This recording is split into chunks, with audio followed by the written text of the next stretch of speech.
Ngayon, gusto siyang kasuhan. Dito tayo tututok, mga kababayan, sa pinaka-last statement niya. Kasi sinasabi niya na aarestuhin daw siya ng bangag dahil sa secession speech niya. So ang question natin, yun ba ay inciting to sedition? Di ba? Nag-udyok ba siya na manggulo kayo na mga taga Mindanao? Ang sinasabi niya, lalong umiigting ang panawagan na maghiwalay na ang Mindanao at ang Luzon dahil dinalapastangan lang ang mga budget and So sinasabi niya dito, it is the desperate plea of people tried of being used, ignored, and insulted by a system that serves only the elite.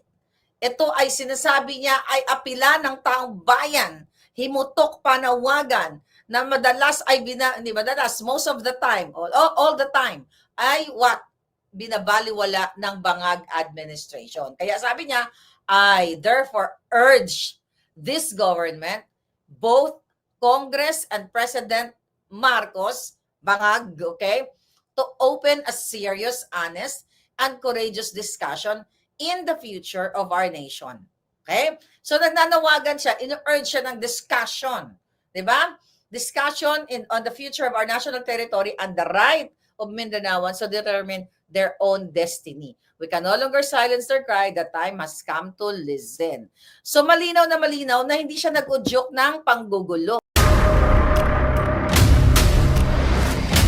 Bago tayo mag-umpisa, baka pwede niyong i-like ang video na to. Malaking bagay ang like sa aming mga content creators. Maraming salamat po.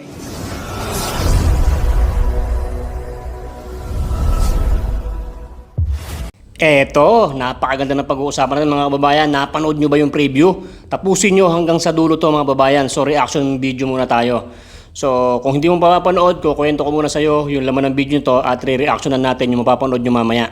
So nakalike ka na ba mga kumare? Kung gusto mo tong video na to, dyan ka lang, steady ka lang, huwag kang aalis, then like mo yung video. Okay, simulan natin to. Alright! Nako, Diyos ko mga babayan. Ito na ang sinasabi ko. Pag kinakalaban mo ang mga ngagba, at ikaw yung nagsasalita para sa mga taong bayan, humanda ka, kakasuhan ka, aarestuhin ka. My goodness! Di ba mga babayan? Ito si Kiko Barsaga, kita nyo naman ay nagsalita about sa boses ng mga Pilipino. Ito, upusan natin sa about sa Luzon, Visayas, Mindanao. Gusto nang humiwalay ng Mindanao, ay sapagkat ay nasasayang yung kanilang mga ambag sa Pilipinas. Biruin nyo, yung mga tax na nakaw. Siyempre malakas kumita ang Mindanao, mga babayan, dyan sa Davao. Yung mga binabayad ng mga tax, ng mga taga Mindanao, ay gusto nila ay humiwalay na sa Luzon kasi mga nasa Luzon, mga demonyong kawatan. Yan ang sinasabi ko. Di ba? Ang gusto lang kasi ni Kiko Barsaga, mga babayan, ay pag-usapan ng Senado. Hindi naman siya nagsisimula ng gulo at hindi siya nagsasabi na umaklas tayo sa gobyerno. Kasi nga mayayari siya. Ngayon, hindi naintindihan ng mga marurunong at mga matatalino.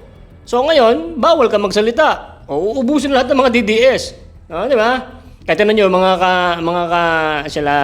sila Boss Banat Bay, di ba? Yan, sila Cocholi, di ba? May mga kaso yan. Di ba? Tayo, nagre-reaction lang. Hindi ka dapat masyado boy magsasalita. Hindi ka naman mayaman. Sila boss banat ba? Mayayaman yan eh. So, nagre-reaction tayo. So, tamang banat lang tayo sa mga bangag. At siyempre, pinag-uusapan natin yung mga flood control, yung mga nangyayari na mga kabulustugan nitong mga demonyong kawatan. Di ba? Kita nyo naman yung sinabi ni Senator Marcoleta nung nakaraan na video natin. Sana mapanood niya yan. Nagsalita siya. Biruin mo sa hearing, mga babayan, hindi na pag-uusapan yung mga tinuro. Di ba? Hindi na pinapatawag.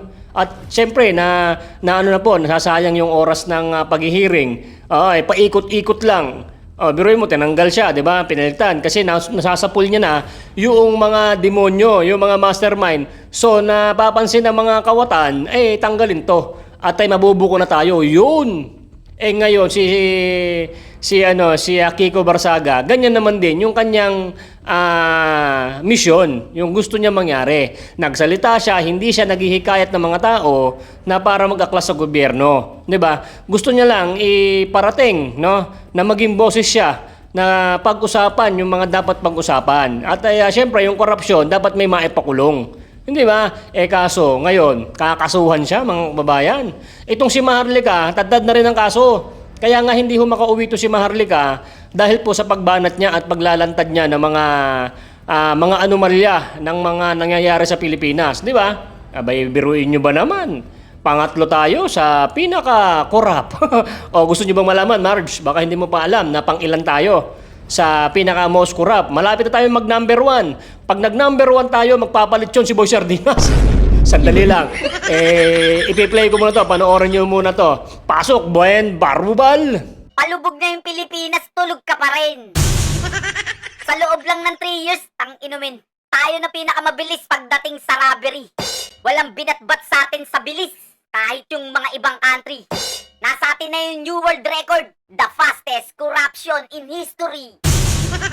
Tapos proud pa sila. Ganyan sila katatanga. Ang moto ni Bongbong, pababagsakin ko yung Pilipinas, manood ka. Ben, wag mo nang banatan si Bongbong. Love namin siya eh. Mga bobo! Una sa lahat ha? Maligo muna kayo.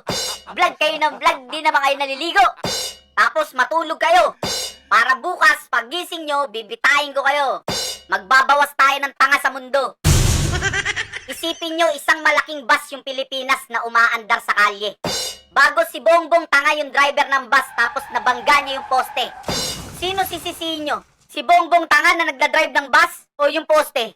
Siyempre yung poste. Mga bobo, mga kamote! Ganyan sila katanga, ganyan sila kapraning. Buti pa yung sakit, kayang gamutin. Pero yung tanga, kahit salaksakan mo ng sangkatutak na gamot, hindi nagagaling. Buti pa yung Vice President namin, no? Ganda-ganda. Matalino, no? Maganda po. Di katulad nito, mukhang tanga, inutil, bobo, walang silbi. Katabi niya na yung magnanakaw, hindi pa inuuli. Paano? Isa rin siyang magnanakaw eh. Ben, O bakit? Pangit. parang awa mo na, tigilan mo na kami. Maligo muna kayo para matigil na to. Hanggat di kayo naliligo, hindi kami titigil dito. Kaya yung mga ulo nyong walang laman, di na nadadampian ng sabon, nakatubig eh. Tapos yung mga suot nyong I love BBM nung eleksyon pa yata yan eh. Kaya nililibag na pati mga utak nyo eh. Bingo! So ayan, napanood nyo mga kamare ko. Pang-ilan tayo? Pangatlo. Di ba? Proud na proud ng mga demonyo. Di ba? Saka syempre mga kababayan, di ba? Mga kumare ko dyan, maging proud naman tayo. Biro mo sa dami-dami ng mga bansa. Abay pangatlo tayo. Magna-number 2 tayo. Magna-number 2 na tayo next year. Wala na nga gusto magpautang sa Pilipinas. Oy, mga sir dyan ha, yung mga iba-ibang bansa dyan, huwag na ho kayo magpapautang. Oo, trending na ho ang Pilipinas. Hindi ho kayo may makakabayad sa inyo. May mag-18 trillion na nga ho ang utang namin ay hindi na ho makabayaran. Tapos papautang pa kayo, ano ba mangyayari? Hindi ba? Huwag na kayo magpautang, bayaan nyo na ang Pilipinas na maghirap. Sanay naman kami mahirap dito sa Pilipinas eh. Sanay na kami mag-ulam ng noodles at sardinas. Paulit-ulit, talbos, na kamote. Hindi na kami mag-uulam ng karne. Oo, bayaan mo na yung mga kawatan, yung mga magnanakaw ang mag-hotel, kumain sa masarap na mga restaurant, mag-hotel na matulog sa napakabonggang-bongga. Yung mga mahirap, bayaan mo na lumubog sa baha. Okay na yan, di ba? O, proud ka na, mare.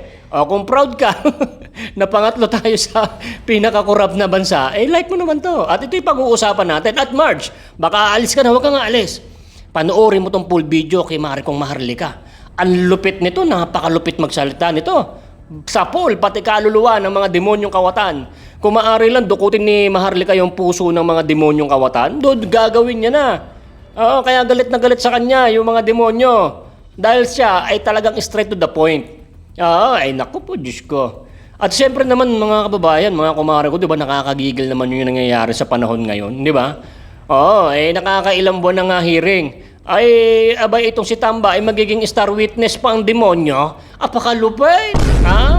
Sino na ka magiging mastermind? Ang magiging mastermind sila Diskaya. Putang ina. Diskaya, kayo pala ang mastermind ha. So walang mastermind sa nangyayari, no?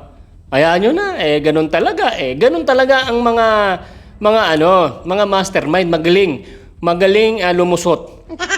Siyempre mga babayan, ang hirap-hirap pa yan nilang kinurakot yan. Tapos, bigla na lang ng Pilipinas kukunin, di ba? Butang ina. Di ba? Siyempre kung ikaw, Marge, ang magiging mangungurakot ka, galingan mo ng todo. galingan mo ng gumiling para hindi mabawi ang ninakaw mo sa taong bayan. Hindi ba? Napakagaling nila nung na eleksyon, di ba? Ano nangyari? Lalo naghihirap ang Pilipinas. Di ba? Yung mga flood control ng mga demonyo. Di ba? Ni isang simento, walang nilagay kahit isang hollow block ang mga puta. Alak lang paklong. So ganito. Kasi mahaba-haba ito, Marge. Panoorin itong sabay-sabay ito ha, hanggang sa dulo. At kung magustuhan mo tong video na to, i-like mo to, tapos kung hindi ka pa nakasubscribe, subscribe mo, tinitin mo lang dyan, no? Teng, para lagi kayo updated sa ating video. At pag hindi binabato sa inyo minsan ni YouTube at nagtatampo kay Boy Sardinas, kalkalin nyo tong ating YouTube channel para naman na napapanood nyo at nasusuportahan nyo ating mga vlog. At syempre, subscribe mo na rin si Kumare kung Maharlika. So Kumare, shoutout sa'yo, no? Pag soon, pag naging napalitan na ang mga bangag, ay makakauwi ka na ng Pilipinas at magkikita tayo ha. Kain tayo at mag-fishball tayo dyan sa Araneta. So, Marge, dyan ka lang, huwag kang alis. I-scroll mo na naman eh. Maganda to, promise. Maganda tong video na to, panoorin mo. At share mo sa kumare natin dyan na natutulog. Okay, boy, play mo na yan, boy. Andal-dal mo masyado. Let's go! Tapos, ang pera ninyo, ang mga overtaxation, ay napupunta lang sa pagnanakaw. So, yun ang sinasabi ni Kiko Barzaga dito dahil ang pera napupunta lang sa Forbes Park, yung mga luxury cars, di ba? Nakita nyo, yung mga Nepo babies, mga bonggang-bonggang Hermes, aeroplano si Zaldico at kung ano-ano pa. Kaya naman, marami daw sinasabi sa kanyang speech talaga na lalong umiigting o lumalakas yung panawagan ng ating mga kababayan, o lalo na yung mga taga Mindanao, na ipaghiwalayin na. Sinabi niya nga sa kanyang speech kanina, sinasabi niya na hindi, tawag dito, na parang hindi ito sedition or hindi ito pag-aaklas. 'Di ba? Ito ay pag-isip-isipan ninyo dahil inaabuso na nga tayo, kayo diyan sa Mindanao, inaabuso na kayo ng nagpapatakbo sa gobyerno, okay? Na mga bangag. Ako nagsabi niya, sinabing bangag, pero ako nagsabi niya paulit-ulit naman ang sinasabi ko sa inyo. Kaya ngayon gusto siyang kasuhan. Dito tayo tututok, mga kababayan, sa pinaka-last statement niya. Kasi sinasabi niya na aarestuhin daw siya ng bangag dahil sa secession speech niya. So ang question natin, yun ba ay inciting to sedition? Di ba? Nag-udyok ba siya na manggulo kayo na mga taga Mindanao? Ang sinasabi niya, lalong umiigting ang panawagan na maghiwalay na ang Mindanao at ang Luzon dahil dinalapastangan lang ang mga budget and alam niyo na yon, yung mga pagdanakaw and everything. Doon sa last part, ito sinulat natin. Sa kanyang speech, sabi niya, the call for secession is not a cry of rebellion. Diba? Sinabi niya, hindi ito pag-aaklas o pag-magsik ng illegal, but a cry for justice. So sinasabi niya dito, it is the desperate plea of people tried of being used, ignored, and insulted by a system that serves only the elite. Ito ay sinasabi niya ay apila ng taong bayan, himutok panawagan na madalas ay most of the time, all the time, ay binabaliwala ng bangag administration. Kaya sabi niya, I therefore urge this government, both Congress and President Marcos, bangag, okay, to open a serious, honest, and courageous discussion in the future of our nation. Okay? So nagnanawagan siya, in-urge siya ng discussion. 'Di ba? Discussion on the future of our national territory and the right of Mindanaoans to determine their own destiny. We can no longer silence their cry. The time has come to listen. So malinaw na hindi siya nag-udyok ng panggugulo. Sinasabi niya, nananawagan niya sa Kongreso. Bakit siya nananawagan sa Kongreso at kay Bangag? Na baka pwedeng i-revisit ang ating konstitusyon dahil wala ngang batas sa konstitusyon na maghihiwalay, 'di ba? Na pwedeng paghiwalayin itong ating mga Luzon, Visayas, Mindanao. But baka pwede pag-usapan. Yun ang sabi niya, nananawagan siya, 'di ba? Both Congress and Bangag. 'Di ba? Malinaw 'yon. Dahil kung tapat si Bangag, which is hindi naman talagang tapat sa taong bayan, 'di ba? So, ang punto de vista dito ni Kiko na bisitahin, ako pala nagsabi noon, Yeah, or i-check yung ating national territory law, 'di ba? Tapos pakinggan yung boses ng mga Mindanaoan na baka pwedeng paghiwalayin na, well, it's a long process, 'di ba? Pwede naman magkaroon ng anong tawag diyan? Referendum o pagbobotohan or referendum o plebisito na tinatawag na taong bayan ang magsasabi sa Mindanao, hiwalay ba kami or what? 'Di ba? Pagbobotohan. Pero it's a long process. Alam naman natin 'yan. It's a long process. Ang bottom line dito, nagsalita lang, freedom of speech niya 'yon.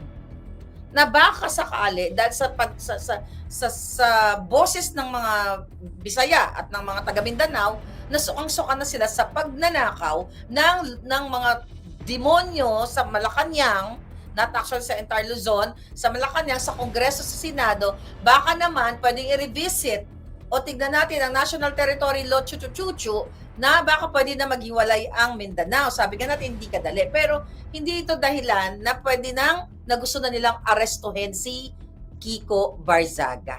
Nakita nyo na lahat talaga aarestuhin nila. Diba? Kaya sabi ko, go Mindanao, isulong nyo yan. At nandyan ako uuwi. Pag nagkataon, Republic of Mindanao, okay, dyan ako magpapadual citizen. Diba? Tumira naman ako dyan sa Davao, so that's fine.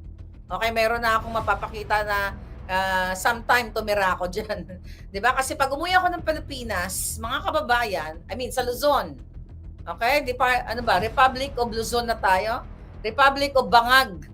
Diba? Pag uuwi kasi ako sa Republic of Bangag, hindi ako dadamputin ako, arestuhin ako. Diba? Dahil 1 milyon yata ang warrant of arrest na ginawa ni Bangag. Then, pupunta ako sa Mindanao, at least malinis ang record natin dyan. Go sa aking mga palanggan na taga Mindanao, isulong nyo na yung mga ganyang ganyang parang katulad ng Slovakia, di ba? Kaya may yung Czech Republic and Slovakia, di ba? Well, pag-usapan na natin yan pag na-research na rin ng bonggang-bongga. Pero ba't ganun pa man, di ba? Pwede maghiwalay. I think, what's that? Ano pang mga bansa na naghiwalay sila? Timor-Leste, di ba? Teka, sabi ni Delia Dichoso, I like to retire in Davao, di ba? Doon tayo mag-retire tayo. Meron akong diyan eh. Hindi pala ako. Okay, hindi pala ako. Meron kaming diyan, munting kalupaan, munti lang. Sige na please. Nananawagan ako sa ating mga palangga sa Davao, sa buong Mindanao, gawin nyo ng Republic of Mindanao yan. Now na, wag nyo nang patagalin. Kasi dadamputin tayo isa-isa. You're welcome here in Davao City. Sabi ni Jennifer Dana, yes, tumira ako sa Tagum Palangga. Tumira ako dyan. Ng bonggang-bonggang. Ngayon, kasi wala nang patutunguhan itong mga imbestiga na to. Dati ganyan dyan ngayon sa ICC. Independent, diba? Independent Cover Act. Okay? Yung Independent Cover Act investigation, chuchu nila. Diba? Sinasabi nga dito ni Barzaga, tiwala lang tayo kahit wala pang naipakulong si DPWH Vince Dizon. Malay mo, next year, baka makahuli na siya ng isang small-time contractor na nagnakaw ng 10K. Diba? Insulto ito. Wala kasi gagawin pa nga nilang, may speech pa para si Kiko na bago na sinasabi niya na meron siyang intelligence, hindi ko na sinasabi niya na meron siyang intelligence, tignan natin. Okay. Ito na lang, i-internalize ko na lang. Na merong mga kababayan na talagang gusto, teka, hanapin na lang natin para mas maano natin to. Sinabi niya. Ito. Bagong-bago yun eh. Bagong-bago yung kanyang speech. Ito ba yun? Wala. Okay.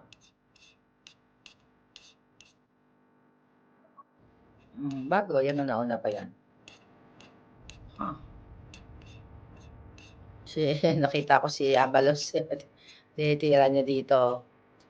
Okay, may sinabi siyang, ano ba yung sinabi niyang kaninang si So? Huwag kayong maniwala sa drama ni Tio Soto. Si Insertion Queen ang gagawin niyang Senate Blue Ribbon Committee as chairman, si Risa Antivirus ito. Okay, yan pala lang yung latest na luma na pala yung nakita ko kanina. Anyway, mga kababayan, nakikita ninyo ang investigation. Okay? Nakita ninyo yung investigation dyan na pinagtatakpan nila. So, wala talagang mangyayari dyan. Walang mangyayari sa investigasyon na yan dahil sinasabi nga ninyo, sinasabi natin na what? Dapat open yan. Dapat makita ng taong bayan. Recently lang, 6 hours ago, sinasabi ni Kiko na Zaldico does not deserve due process. He and his family deserve the righteous anger of the people. Tama. Paano ka magkakaroon ng due process dyan? Nagkaroon ba ng due process ang pera ng taong bayan nung ninakaw nila, ninakaw ni Tambaluslos? At ngayon, wait a minute. Yeah. At ano ang gagawin nila ngayon? Pagtatakpan. Diba? Pagtatakpan nila at talagang cover up to the highest level. So ngayon, dahil ang mga nagsasalita, okay? Sabi ni Paz Gallego, ang tawag dito, ICI, si Bangag ang nagbuo niyan. Alright. Ngayon, ito, mga kababayan. Ay, by the way, grabe, kaluluoy ang, kaluluoy ang Visayas, Capiz, kag Iloilo, lalo sa Capiz, damo na, my God. Diyos ko po. All we can do is pray. Pero mga palangga, diba? Tuwing na lang umuulan, bumabagyo, lumilindol, ang sandigan ng taong bayan ay dasal. Hindi po lahat nakukuha sa dasal. Okay? Alam ko kayo, magkaiba man ang relihiyon natin, lahat tayo nagdadasal. Pero mga kababayan, huwag nyo na ipaubaya lahat sa dasal. Dahil sabi ng Diyos na sa tao ang gawa, na sa Diyos ang awa. Look at you, sa Panitan, may mga nakamatay. Capiz, Iloilo, ano kayo dyan? Maliban sa talamak, kayo dyan sa droga, sa pulburon, dahil pinalawak ng mga ng mga dilawan at kabatak ni Marcos Jr. Now, sa Capiz, nakita nyo yung baha? Ganyan na lang ba kayo? Papayag na lang tayo? Buong, no nakaraan, Pampanga. Saan pa? Ano pa mga, Leyte? Ano pa? Delubyo. Ang kailangan yung, yes, Samar. Grabe ang damage. Grabe ang damage. Ano pa bang bagyo na kailangan danasin ng taong bayan para kumilos, para pabagsakin ang mga adik na namumuno sa inyo? Kailan kayong kikilos? Hindi po pwede na lang tayo ipagpaubaya natin sa Diyos. Sabi ko nga, pag nakita tayo, umakyat na tayo sa langit lahat, kung tayo makakyat sa langit, sasampalin tayo ng Diyos. Kaya ikaw, puro ka Diyos, Diyos, umasa ka lang sa akin. Hindi ka gumawa at nilabanan ng mga bangag. Sa aklan, damo-damo, kita nyo? Hindi nyo pwede pag sa Diyos, manindigan kayo. Labanan nyo yung mga adik. Pag humupa ang baha, manindigan kayo, inanod na naman ang mga album nyo, picture ninyo, o cellphone ninyo. Inanod na naman ang inyong mga gasol. Inanod ang inyong mga lutuan, ang inyong mga dapog. Then, balik na lang, paulit-ulit. Diba? Walang pakialam. Ang bangag administration, tapos ipagmamalaki ng Malacanang na mga bangag ng kanilang tagapagsalita nung sinasabi ni Sara na walang nangyayari, walang achievement, o walang progreso ang gobyerno ni Bangag. Ano ang depensa sa inyo ni Castro? Anong depensa niya? Dahil sinasabi ni Vice President Sara at ninyo na wala talagang ginawa itong bangag na ito. Ano sabi? Bulag-bulagan ba si Inday Sara? Hindi ba niya nakikita na abala daw sa pagbibigay ng ayuda si Bangag at hindi daw natin na nakikita yung ginawa sa agrikultura? Yan ba yung sagot for 3 years? Ang achievement ni Bangag magbigay ng plastic na tigda 2 kilo, 2 kilong bukbukin na bigas? At tig isang latang sardinas? Yan ba? Tapos yung magsasalita, gusto nilang gurgurin tayong lahat? Castro, tara-tara, mga pukilang inan yun, pang-inan ninyong hayop kayo. Hindi pa kayo nagurgur ng baha. Dapat kayo nagurgur ng baha. Tama ba yan? Kamo dira tanan sa Aklan, Karaya, kamo sa Iloilo, sa Capiz, ang Boracay, naigo? Ganyan na lang kayo? O kayo ang dyan eh? Kayo, actually, ang Iloilo, kag ang Capiz, that's very, maraming dyan, kakamping at sa mga dilawan. And that's okay kung maging actually, you're good. noong naging kakamping kayo at dilawan kayo kasi ibig sabihin, nilabanan niyo si Marcos na hindi maging presidente dahil naniniwala kayo na adik na magnanakaw ang kanyang pamilya. And now, nasaan na kayo? Hindi ko naman nilalahat. Panahon na para manindigan, katulad ng secession speech ni Kiko Barzaga na ang mga Mindanaoan, you have to speak up dahil lumalakas na nga ang panawagan na gusto niyong ihiwalay o ng Visayas, kaya ba natin? Republic of Visayas naman tayo. Republic of Mindanao, Republic of Visayas. I think we can, okay, di ba? Oh, yun yung sinasabi ko sa inyo. Hindi tayo pwede may awa ang Diyos sa totoo lang. Lumaki ako na naririnig ko na yan sa mga matatanda. May awa gid ang Diyos, ang Ginoo sa aton, mabuot mag-ampo lang kita sa Ginoo. Kay muni-muni sasampalin talaga tayo ng Diyos. Pag nagkataon na nakikita ang sabihin ng Diyos, wala kayong ginawa para ipaglaban ang inyong kinabukasan. Puro lang kayo umasa sa akin. Ang dami niyong sangkatauhan sa mundo. You know what I mean? Alam mo, sa totoo lang, nung bata ako, akala ko din, ganun. Na pag nag-ampo tayo sa Diyos, lahat na hiniling natin sa Diyos, diba? Kahit hindi tayo magtrabaho, ibibigay niya. Bullshit yan. Tamad ka, sasampalin ka talaga ng langit. Pwede ka ba magdasal ka na lang? Lord, sana maging doktor ako na hindi ka mag-aaral, hindi mo pagsisikapan, hindi, di ba? Lord, sana maging successful akong magnanakaw na katulad ng mga bangag. Oh. Demonyo, dinasalan mo. Tinatrabaho din nilang demonyo. Pagta-transport ng mali-malitang pera and everything, di ba? So you have to what? Kailangan nyo manindigan, mga ihodiputang, mga hayop na mga bangag na ito. Kailangan nyo manindigan. And now, I feel so sorry. Yun ang nakikita ko. Alam mo, habang pinapanood ko, may vlogger pa nga daw na namatay. Binasa ko, ka-lover something, bata, babayi. Nakaawa dahil tumatawid sa sapa. Niligtas yung isa niyang family member, tapos inanod siya ng baha, niligtas siya ng kapatid niya, tapos hindi na siya nakuha dahil, inanod na siya ng baha. So see that, nakikita niyo, alam mo, habang pinapanood ko yung hindi naman na ganyan nagbaha sa Capiz ang una. Waay man baha na ganyan sobra. The last time na nagbaha sa Capiz atong undang, that was 1984. Yara, 84, 85. Maaring mali ako sa taon, but 80s yun.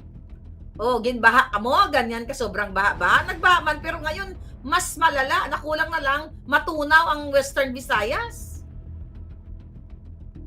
Man talaga bang, then after that baha, mag-Marcos kayo? Kayong, maraming pinklawan, dilawan, even my friends, my friends dyan sa Iloilo, sa Capiz, family and friends. Diba? Ang dami dyan.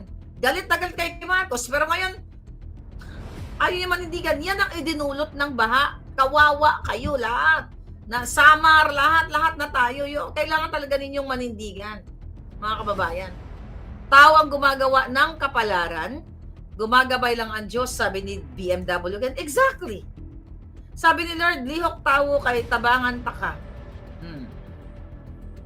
Grabe na yung kulto ni Baguio. Yun na nga, mga kababayan. So yaan, habang si Lee Satanas, si Sandro Marcos, habang delubyo siya na nasa F1, si Lee Satanas nasa Europa, nagtatransport ng pera ng bayan, maleta. Anong ginagawa ng alpoterang hayop ng butod na yan? Imagine mo, ito, grabe pala, kawawa, 18,500 pesos. 18,500 families sa Capiz kag Iloilo. Imagine niyo 18,500 families times 4 mo yan. Ang iba dyan, 6, 10 ang anak, 8, 7, ganyan. Saan kayo pupulutin palangga? Sa Capiz. Ngayon, bibigyan lang kayo after the baha, 2 kilong bigas na buk pa. Tapos after that, hindi kayo maninindigan. Not only Capiz, Davao, Mindanao, lahat tayo, Luzon. Dito sa Baguio na ito. Kawawa talaga ating mga kababayan. Kawawa. Ay, ano pa? Well, yung 2013 na baha, 'di ba? Yung Yolanda, binaha din pero parang mas malala ngayon, Mas malala ba, mga kababayan? Ano mas malala? Yolanda o yung ngayon? Kasi nakikita ko, nung Yolanda, kasi nag-ano tayo dun eh, nagpadala tayo ng mga, what you call it, you know, yung mga damit-damit noong 2013. Mas malala, di ba? Hindi ganoon kalala ang kapis. Pero ngayon, parang ang kapis, ilog na. Now what? Ano pa? Ross Capis, gustong-gusto si Bangag, kaya yan ang sign ni Lord.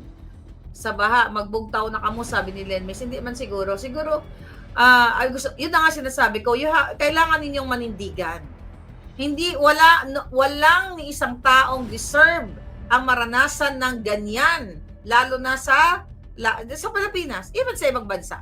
You know? Walang taong, matutuwa ka na nakakaranas ng ganyan. Pero kung si Bangag at si Lisa Tanas, si Zaldico at si Tambaluslos ang makita natin maanod sa baha, di ba? Magpifiesta tayo, di ba? Kasi at least nagbayad na sila, hinagupit na sila. Kasi ang nagbabayad kayong mga inosente. Hindi naman kayo nagnakaw, kayo ang binabaha dahil ninakaw nila yung mga flood control project. Di ba? Oh, ngayon, ano mga drama-dramas ng Kongreso, ng Senado? Wala. Oh.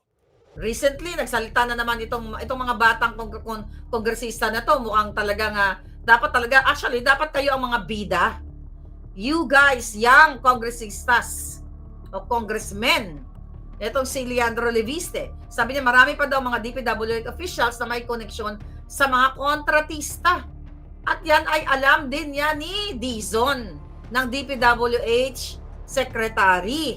'Di ba? Si Bonoan umalis na, 'di ba? Mukhang nakaligtas na dahil resign na siya. Ngayon ito naman si Dizon, ano nangyari? Oh, yung kanyang undersecretary, 'di ba? Umalis na dahil ibinuking nga ito ni Leviste din at ngayon marami pa. Wala na patutunguhan yung mga ano na yan. Wala nang patutunguhan yung investigation na yan. Ang patutunguhan yan, sunod-sunod na baha sa inyo, sunod-sunod na kamatayan, at what? Sunod-sunod na I see. Okay. Sunod-sunod na kamatayan, sunod-sunod na papahirap sa inyo. So you have to act now. Dahil tumatakas na, 'di ba? Si Zaldico, si Martin Romualdez gagawin pa ngayong star witness. Yan ang plano nila. Tapos ang sabi diyan, I think that was Kiko Barzaga, nagagawing star witness nila, ang plano nila based on intelligence report daw niya, nagagawing star witness si Tambaluslos, then papakulong si Escudero, si Estrada, si Joel Villanueva, para iligtas yung mga hayop sa Congress. Si Sandro Marcos, si Adjong, si Zia, ano ba yun? Basta yung mga kasabwat ni ni Lisa Tanas, ni Zaldico, ni Bangag, at ni Tambaluslos, mga kababayan. Imagine ninyo? Ano pa? Okay? Wala Wala ka na makikita na ibang mga balita kundi puro what? Puro pagnanakaw, puro delubyo ang nakikita ninyo. Right? Puro delubyo ang nakikita ninyo sa inyong bayan. Even look at the new Miss Grand International na nanalo sa Thailand. Yung ating kababayan na taga Pampanga. O, anong sabi niya? At least gising siya. My heart aches for my country. Drowned by corruption. Okay? Sabi nito, lives lost to earthquakes and typhoons. Pinalakpakan siya at nanalo siya. Ngayon, anong ginawa ng mga hayop? Yung iba ay binash pa siya kasi daw Duterte supporter siya. So mga ungas talaga kayo. Kayong mga bangag. Kayong mga kakamping na hindi nag-iisip. Ang aawayin lang dapat natin yung mga kakamping na mga bumaliktad katulad ni Ontiveros. 'Di ba? Sabi nga ni Kiko, siya ay insertion queen. Oh, gusto pa siyang gawing, may plano pa siyang gawing, yun daw ang plano, gagawin siyang chairman ng Blue Ribbon Committee.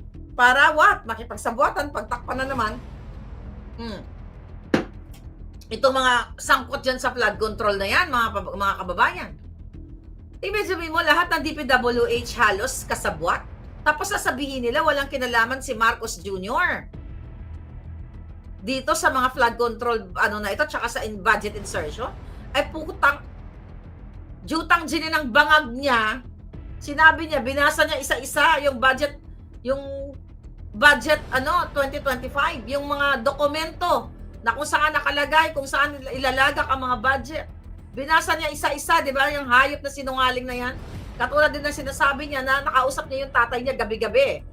Bangag na nga, sabog na nga eh. Ayaw niyo pa kasing manindigan.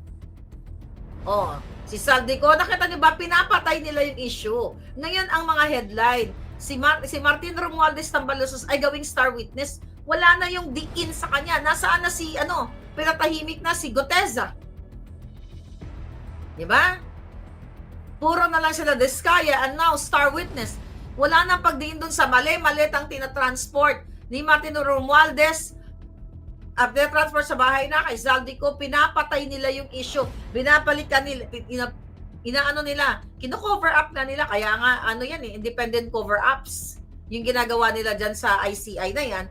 Pinapalitan nila na parang ngayon bida pa si Tambalustos, si Martin Romualdez, na siya pa ngayon ang gagawing star witness or state witness. Di ba? Dahil nga gusto nilang pagtakpan, hindi pwede na ang mga taga-DPWH lang na mga inhinyero, di ba, na mga district chuba-chuchu dyan, na sila lang ang nagdesisyon yan. Kasabwat ang Congress, kasabwat ang Senado, at permado ni Bangag. Kaya nga sabi ko sa inyo, protector si Bangag, si Lisa Tanas ang mastermind.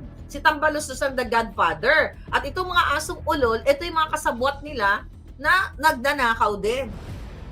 Okay? Ngayon, itong mga sila Guteza, yan yung mga kawawang walang magawa dahil kailangan nila magtrabaho, mabuhay yung pamilya.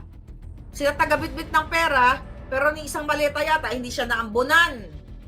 Diba? Parang ganon. Kaya talagang dapat kayo manindigan, kayo mga PSG. You have to do something. Kawawa yung ating bayan, oh. Ano pa mga eksena dito? Puro ganyan ang balita. Oh. Ano sinasabi nila? Anong sabi ni Castro? Oh, dahil sinasabi ni Sara Duterte na walang ginawa si Bangag sa kanyang gobyerno for 3 years. Ano ang sagot ng mga julul? Kaawawa naman ang taong parte ng gobyerno pero hindi nakakatulong sa bayan. Mas lalong kawawa ang hinilal bilang public servant pero puro haka-haka ang sinasabi para lang makapanira. Anong panira kay Bangag? Okay? Anong panira dyan kay Bangag? Wala. Anong walang nagawa si Sara Duterte? Bulag ba kayo? Sa kabila ng, mababang budget na ibinigay, anong gusto mo? Anong gusto ng mga Bangag? Si Sara ba presidente? Para iasa kay Sara ang lahat ng mga, flagship projects na which is wala na mga malalaking infrastructure sana. Di mo naman ulol to mga ito. Di ba? Wala daw ginawa si Sara. Limited ang pwedeng gawin ni Sara Duterte dahil hindi siya ang may hawak ng budget at hindi siya presidente. Kung hindi sana siya nag-unit team at hindi siya nagpabudol kay Amy Marcos, dahil sinabi naman ni Inday Sara na nabudol siya, well, kasama si Amy Marcos na nabudol. I hope hindi siya mabudol for the second time around. Nabudol tayong lahat. O, kung hindi sana si Inday nagpabudol, sana siya ang presidente. Kaso, nabudol tayong lahat. Kaya yung mga nagsasabi-sabi ng mga ulul, na mga nagsisira kay Maharlika, na sinasabi, huwag kayo maniwala kay Maharlika. Kasi yan? Marcos talaga yan. Diba? Ito yung mga Dutertards na tinatawag o mga alpoteras. Huwag daw maniwala kay Maharlika. Bakit hindi nyo sabihan si Inday? Marcos, andyan si Amy, nakasundot, sa puwet ni Inday kasi yung mga nagsasabi nito ay mga makakaliwa, mga double agent. Nagkamali ba ako dito kay Poklang Regal Shaker nung ipinagtanggol ko si Hanilet? O, tignan nyo ngayon, nagkamali ba ako sa sinabi ko yan? Tsaka hindi naman ako nag-follow dyan kaya I don't need to unfollow. Kayo naman. Ginagamit lang kayo. Tapos nasirain si Maharlika. Dahil tinitira ko si Amy. Naku, si Maharlika, talagang Marcos yan. Bakit? Bagong balita ba yan? di buljakin din natin si Inday dahil Marcos din siya. Siya nga, inangat pa niya yung kamay ni Bangag, nag-partner pa sila. Ako ba, nag-partner ba ako? Nag-angat ba ako ng may political power ba ako? Wala. So yan ay strategy ng mga Marcos. Nili Satanas. Kasi si Amy Marcos, yung putang inang babalo na yan, at ang pamilya na nabuhay sa pagnanakaw, sabi ko nga, hanggat sa kapu-apuhan nila, ang nilalamon nila nakaw sa bayan. So ngayon, kung ayaw niyong manindigan, ay abutin niyo yung baha. Baka sa susunod, burado na ang Visayas, burado na ang Mindanao, di ba? Illegal quarrying, mining, dyan sa Mindanao, dahil pinapayagan niyo ang tambalustos, si Lisa Tanas, na ubusin ang kabundukan ninyo. Di ba? Nasa inyo yan. Mga kababayan. Oh, ngayon itong mga hayop na to, itong Bangag administration, pinupondohan ng kanilang mga trolls. Yeah, even yung mga nasa mga kunyari kumakampi kay Sara Duterte, kay Inday, bayad. Temo nakakapag yun ang mga jobless. Pero they can travel, walang mga trabaho, they can travel around what? Around Manila, around the Philippines o abroad. So mag-isip-isip kayo. Bago nyo sabihin o bago kayo maniwala sa mga hayop na si Marlica ay original Marcos, which is totoo naman. Hindi naman natin Diyos ko, kahit tignan nyo, binubura ko ba wala tayong binuburang mga video in the past kasi yan ang footprints kumbaga ni Maharlika. Yan yung mga milestone ko at yung mga dirty stones from the Marcos, from supporting the Bangag. Diba? Hindi yan itinatago. Agosto, bago pa nga naupo si Bangag, ay kinondina ko na siya. Diba? Bago pa niya inupo si Robles. Kaya galit na galit sa akin yung mga putang inang yan. Bago pa inupo yan si Robles as general manager, kinondina ko na yan si Bangag Jr. Na ang sinabi ko, wala rin pala tayong balikan nyo. Nasabi ko, anong mangyayari dito? Nag-a-appoint tayo ng mga bahid ng pagnanakaw ng mga putang ina. O anong inano, 'di ba? Nagtuloy-tuloy ako kasi hindi ako pumayag na ako ay maging kasapi ng mga bangag at ng mga magnanakaw. 'Di ba? So yan ngayon, ang mga nagsasalita like me, okay? Yan ang tinitira talaga ni Bangag, ni Bangag at ni Lisa. Ngayon, alam niyo ba diyan sa Duterte Street? Yang si Chipmunk. Okay, may pinadala sa akin at yung si Geraldine na nakilala ko, pinagbabawalan na sila din. Pinagbabawalan na bawal talaga ang Marcos Bangag. Marcos resign doon. Eto, babasahin ko. Okay, babasahin ko yung letter.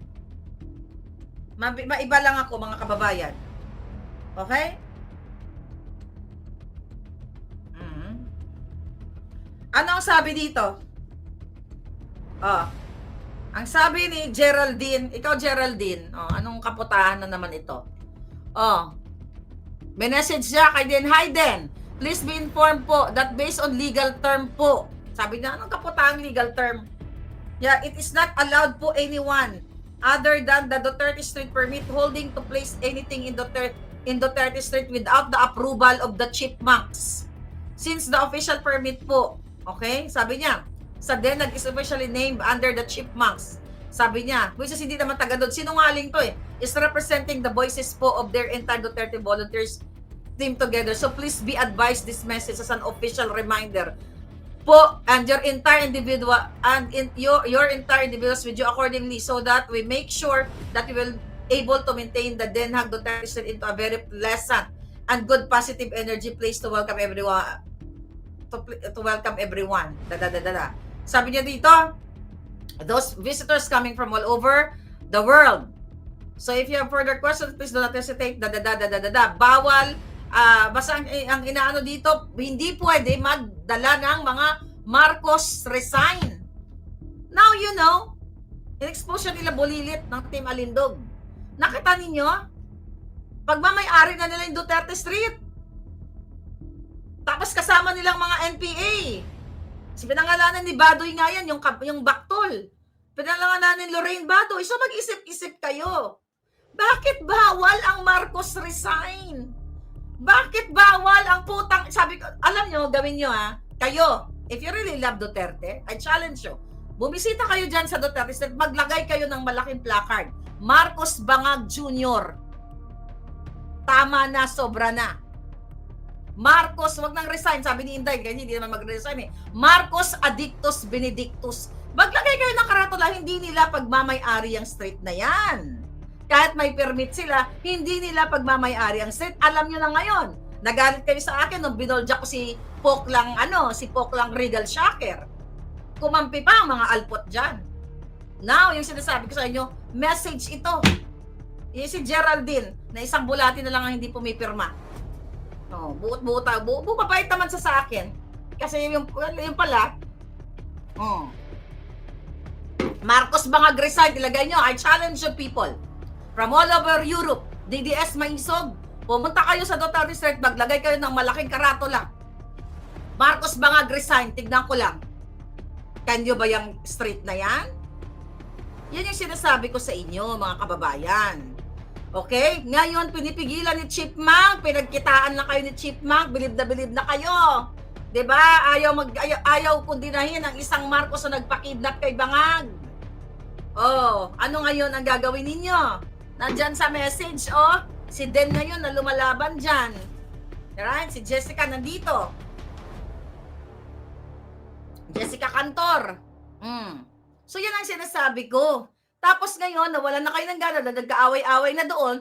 Pero ang totoo, si Amy Marcos ang pasimuno dahil si yung Geraldine na binanggit ni Bulilit, ni Rodi Bulilit, na may mga sinend sa kanya mga pictures, talagang yun ang sobrang Marcos noon pa, yun since birth. At ngayon, dahil binigyan sila ng pangpalitsyon ni Amy Marcos doon eh.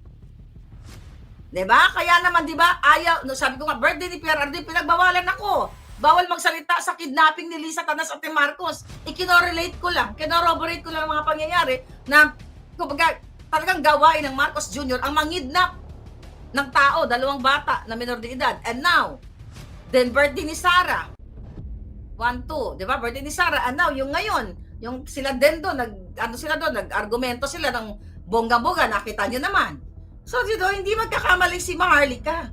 Yung putang inang babalo na yang si Amy Marcos, na yung lahat ng botox niya galing sa pera ng bayan. Yang si Lisa Tanas na yan, lahat yan galing sa pera ng bayan. Mga putang inang yan, pati mga apo nila galing sa pagnanakaw sa pera nyo. Nagpapauto kayo. And I hope, sabi ko nga, yung strategy ni Inday ay strategy na magdiwang tayo. Baka strategy, mabudol tayo for second time around. Ginagago kayo. Kaya hindi ako katulad na ibang vlogger na porket si Inday Sara at si Amy magkaibigan, susunod daw kay Inday Sara? Hell no! Bakit? Sabi ni Inday Sara, may disclaimer sa dyan. Kahit itinaas ko yung kamay, mag-discern kayo. You have to have your own discernment. Hindi sunod-sunuran ka lang sa kanya. Tau-tauan ka kung sunod-sunod ka. Parang iba dahil sumisip-sip. Kasi kaibigan naman ni Inday si Amy, ayoko masaktan si Inday. No! At alam ko, hindi naman siya nasasaktan dahil alam naman ni Inday yan na mambubudol ang mga Marcos. Sinabi nga niya doon sa nakaraang speech niya, DNA na ng mga Marcos na hindi aalis sa poder si Bangag, na pwedeng hindi umalis. Pag sinabi mong DNA, it runs in the family. Bakit? Unless na lang kung ang DNA ni Amy Marcos ay Lacson daw, sabi nyo. Pero again, okay? Whether or not, Lacson, kung pinanganak pa rin siya ng nanay niya, ang DNA niya, Romualdez pa rin. It's the same thing, Kawatan pa rin. So whether Lacson, Procopio, whatsoever. Di ba? So yun mga kababayan, hanggang kayo ay dyan. Nagpapakahirap ngayon. Nakakaawa kayo dira sa Capiz. O sa Iloilo, Tanan, sa Samar, lahat kayo. Yung mga dinilubyo sa Cebu. Hanggang ngayon, hindi pa nga kayo nakabawi eh. Nandyan pa nga kayo sa kalsada eh. Kayo lagi ang kinakawawa, mga palangga. I know, hirap na hirap kayo. Pambakal sa bugas, wala nga kayo eh. But you have, alam mo, itong mga putang ina, mga AAP, mga supot kasi. Mga nababayaran kasi mga hayop eh. Imbis naman nandigan kayo para sa bayan, ay kinakampihan nyo pa ang adik. Di ba? Tapos itong si Sara Duterte na nagsasalita na wala namang ginawa si Bangag. Anong ginagawa? Sisirain si Inday Sara. Marami daw, sabi ni Castro, marami daw ginagawa si Pangulong Bangag niya sa unang 3 taon. Sabi niya, kung hindi ito alam ni BP Sara, baka abala siya sa ibang bagay. sabi nito ni Castro, mahirap lang talaga sa mga taong nagbubulag-bulagan at purpose lang talaga nila ay patalsikin ang Pangulo sa pwesto. Ang purpose namin, patalsikin ang adik. Dahil kung matino siyang Pangulo, walang matinong Pilipino na magpapatalsik sa isang Pangulo na maayos ang ginagawa. Magpapatalsik kami ng adik, addictus benedictus. Sabi pa niya, ni Castro, sa mga panahon ito nakikita ng publiko kung gaano kaabala ang presidente lalo na sa pagtulong sa pag-alalay sa mga biktima ng kalamidad. Ujulul, putang ina. Pag-alay sa kalamidad, yan ba ang trabaho ng Pangulo? Mag-abot-abot ng supot? Nakatulad yung supot? Diba? Trabaho ba ng Pangulo yan? Kaya nga may LGU. Kaya nga may... Oh my God. Yan ang trabaho? Castro? Abnormal kang hinayupak, ano? No. Huwag daw tayo magbulag-bulagan kasi yun daw ang achievement ni Bangag ang magbigay ng supot-supot. Eh kung yan pala ang pwedeng gawin ng presidente, di ba? Eh kahit si Mang Isko dyan, Isko daw, si Mang Tomas sa kanto, pwede mag-presidente, bigay-bigay na lang siya ng kakalahating bukbukin na bigas. Huwag kayo pauuto, mga kababayan. I don't know. Araw-araw ko sinasabi yan. Kailangan nyo pang dilubyuhin, kailangan nyo pang bain, lindulin. I don't know, siguro kailangan ka na, matunaw na lang tayo dyan, para tapos na rin. May mga nakikita ako na nababasa ko. Gusto nyo ba matunaw na lang ang Pilipinas? O, kawin pa rin ang kawawa yan. Why? Pag yan ay binaha na talagang wala nang nakaligtas. May makakaligtas actually. Ang mga demonyong may helicopter, may eroplano, may barko o kung ano. Well, barko baka babagsak. Pero helicopter or baril bumagsak dahil kung masama ang tama ng panahon. You know what I mean? Ang tagal-tagal na mga palangga, ang tagal-tagal niyong manindigan. Ihiwalay nyo na yan, Republic of Mindanao, para dyan na ako magre-retire. May plan talaga ako noon Kasi meron kaming konting dyan sa Mindanao, konting lupa sa Paso. Meron kaming konting lupa dyan sa Paso na pwede namin pagyamanin sana, magtanim sana tayo ng mga bulak-bulak ba, ng mga kamote. Yung simple. Alam niyo yan, sinabi ko yan sa inyo, di ba? Sinabi ko yan dahil akala ko si Bangag Jr. ay talagang ibabalik pa nila yung mga ninakaw nila. Ay, hindi. Di ba? Sabi ko, bigyan natin yan si Bangag kasi i-redeem nila yung sarili nila. Ako nag-expect talaga ako yung mga ninakaw, isasole para, yung ibabalik sa taong bayan. Ay, putang ina, buong budget tapos sa nakawin. 2023, 24, 25. Now, 26. Di ba? Tapos ang achievement ni Bangag, abala daw sa pagbibigay ng pagtulong sa kalamidad. Anong kaputang inahan yan? Mga palangga, ano yan? Yan ang achievement ng isang presidente. Wala ka man lang makita na malaking pinatayong infrastruktura, yung 100 million houses na sinasabi niya sa DHSUD, Department of Housing Development, di ba? Na pinamunuan ni Acuzar. Na yan, questionable din, ang dami din yung anomalya. Wala, nakalimutan nyo na, di ba? Ilang billion din ang mga dyan, na dorobo sa departamento na yan. Nakalimutan nyo na. 6 million housing sa buong year daw niya. 1 million houses sa bawat taon. Asa na yung 1 million houses na yun? Nakaagom ba kayo? Ano mo, yung housing na yan. DPWH, DILG, DILG, DOG, lahat mga kawatan. Yung GSIS, yung Maharlika Investment Fund, lahat ninanakaw nila. At ang mastermind lahat, si Lisa Tanas, si Marcos Jr. Kaya ngayon, si Kiko Barsaga, dahil nagsalita na, kayo mga taga-Mindanaoan, dahil kayo umaatikabong o umiigting ang inyong mga paninindigan, di ba? I think it's time na maghiwalay ang Mindanao sa Luzon dahil ninanakaw lang ang pera ng bayan ng mga taga-Luzon na mga magnanakaw, which is yung mga politiko. Maybe it's time to revisit the Constitution, chuchu. But it's a long term. Diba? Long shot yan. Ngayon, dahil nagsalita lang, nagbibigay lamang ng mungkahi itong si Barzaga, anong gagawin? Aarestuhin according to his post. Diba? Kaya ka pa paniwala sa mga Marcos, never again. Kaya murahin pa yung mga buwaka ng inang yan. Dahil lahat yan ng mga nilalamon nila galing sa pagnanakaw. Hindi sila nagtrabaho sa private sectors. Nagnakaw lang sila ng nagnakaw. 'Di ba? Sinabi mismo ni Sandro yan, yung advice sa kanya ni Marcos Sr., I forgot lang the exact na sinabi niya na parang, ewan nyo kung alam niyo ba yun, na parang gusto niya yata mag-work sa isang company o isang profession na gusto niya. Ang sabi daw ni Marcos Sr., walang pera dyan, mag-politician ka kasi doon maraming pera. Mismo sinabi nila yan kasi maraming perang nanakawin. But what are you doing now, darling?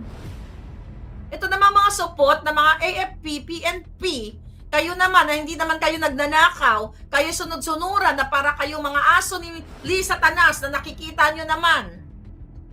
Sunod-sunuran kayo sa mga adik, ay maawa kayo sa pangabuhi ninyo, mga dodong, mga toto, mga nonoy.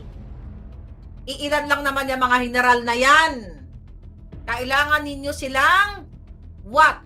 Kailangan ninyo silang panagutin sa kanilang pagnanakaw. Oh, ano pa? Galit ang mga hilinti namin pang ano yun? Pang tuliin ang mga di punggol. Ano pa mga ano ngayon?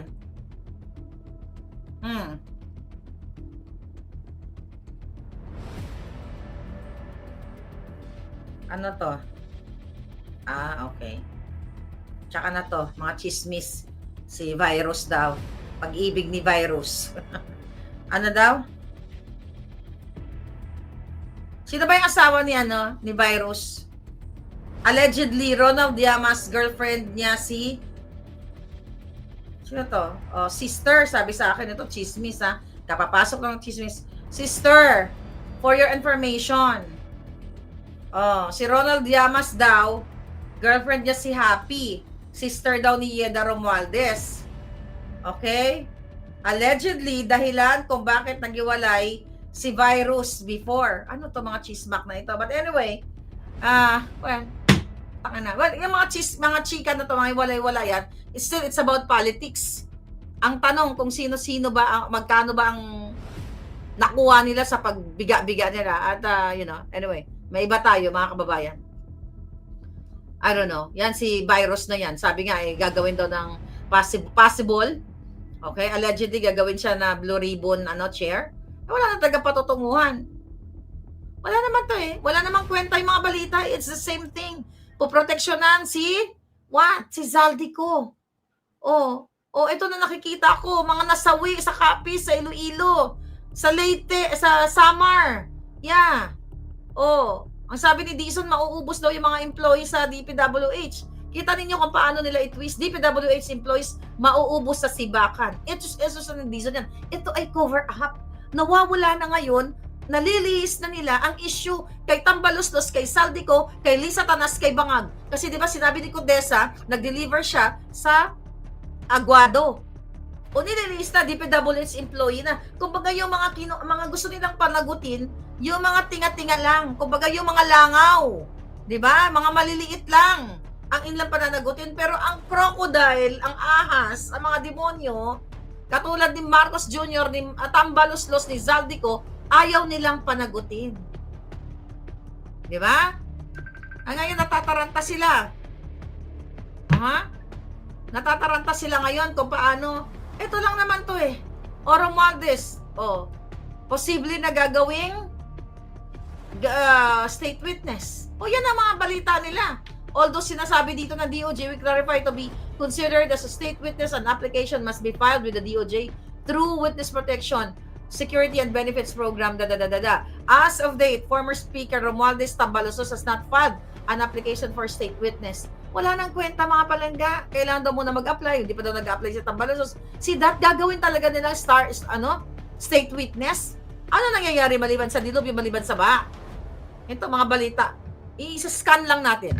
79 years old na lola, ginurgur. Okay? Nagpapa 5-6 yan. Kumikita naman siya doon sa kanilang lugar. Ito mga bangag, isang bangag pinasok sa bahay na ginurgur. Yan ba ang kailangan nyo? Gusto nyo mga balita? Ama naming Diyos na makapangyarihan sa lahat, salamat po sa iyong pagmamahal na hindi nagmamaliw. Sa gitna ng kaguluhan sa aming bansa, Turuan niyo po kaming magtiwala sa iyong hustisya at hindi sa hustisya ng tao. Linisin niyo po ang aming mga puso at ituro niyo po ang tamang daan ng katotohanan at pag-ibig. Tulungan niyo po kaming maging ilaw sa gitna ng dilim at ipakita sa mundo na may pag-asa pa sa pangalan ng aming Panginoon Hesus. Salamat po sa pag-ibig po ninyo at salamat sa pagdinig ng aming mga panalangin at iligtas niyo po kami. Sa pangalawa po ninyong pagparito at patawarin po kami sa lahat ng aming mga pagkukulang at pagkakasala sapagkat ito po ang aming samot-hiling sa matamis na pangalan ng aming Panginoon Hesus. Amen. Mabuti pa ang sardinas may label. Tayo, wala. Nay, ito na yung bayad ko sa'yo sa ano. O, kunin mo yung isa. Isa muna. Iyan, no? Tapos, isa pa. Di ba? 4 dapat na sardinas, eh. O, yan. 3 na. Pang-4 na sardinas. O, okay na.